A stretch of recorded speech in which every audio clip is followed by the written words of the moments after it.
മുഖ്യമന്ത്രി ചർച്ച ഒരു വശത്ത്, ഇപ്പോഴിതാ എക്സിറ്റ് പോൾ, എല്ലാം കൂടി ചേർന്ന് രാഷ്ട്രീയ രംഗം കലുഷിതമാണെന്ന് പറയാം. ഇപ്പോഴിതാ പാണക്കാട് ശിഹാബ് തങ്ങൾ മുഖ്യമന്ത്രി ചർച്ചയിൽ പങ്കെടുക്കുകയാണ്. അദ്ദേഹം VD സതീശനെ ഇൻഡയറക്റ്റ് ആയിട്ട് സപ്പോർട്ട് ചെയ്യുന്നു. അത് വലിയ പ്രത്യാഘാതങ്ങൾക്ക് വഴിവെക്കും. ശ്രീമാൻ വെള്ളാപ്പള്ളി നടേശൻ രംഗപ്രവേശം ചെയ്തു കഴിഞ്ഞു. അദ്ദേഹം അങ്ങനെ പറയാൻ പാടില്ലായിരുന്നു. അത് വെറുതെ പറയുന്നതല്ല, അതിന് കാരണമുണ്ട്. അതായത് മുസ്ലിം ലീഗ് സപ്പോർട്ട് ചെയ്തുകൊണ്ടാണ് സതീശൻ മുഖ്യമന്ത്രിയായത് എന്നൊരു തോന്നൽ ജനസമൂഹത്തിൽ ഉണ്ടാവും.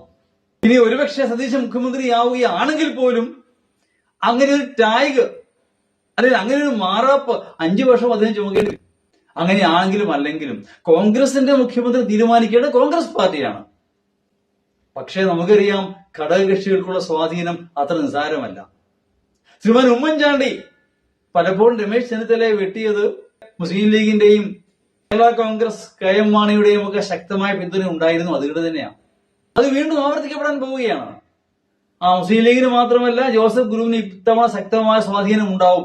കാരണം UDF തരംഗത്തിൽ ജയിക്കാൻ ഒരു സാധ്യതയുമില്ലാത്ത ജോസഫ് ഗ്രൂപ്പിലെ പല സ്ഥാനാർത്ഥികളും ജയിക്കാൻ പോവുകയാണ്.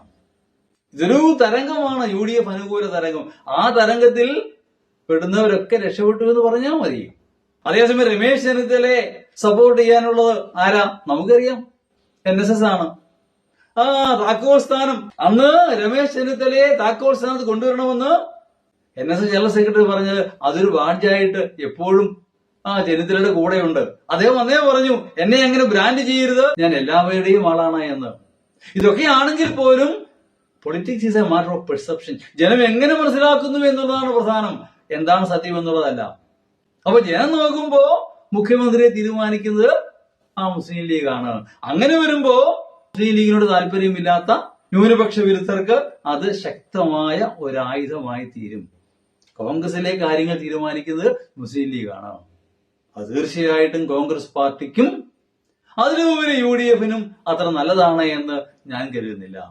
നടക്കട്ടെ പടിപൂരം, കാത്തിരിക്കാം മെയ് 4 വരെ. Thank you.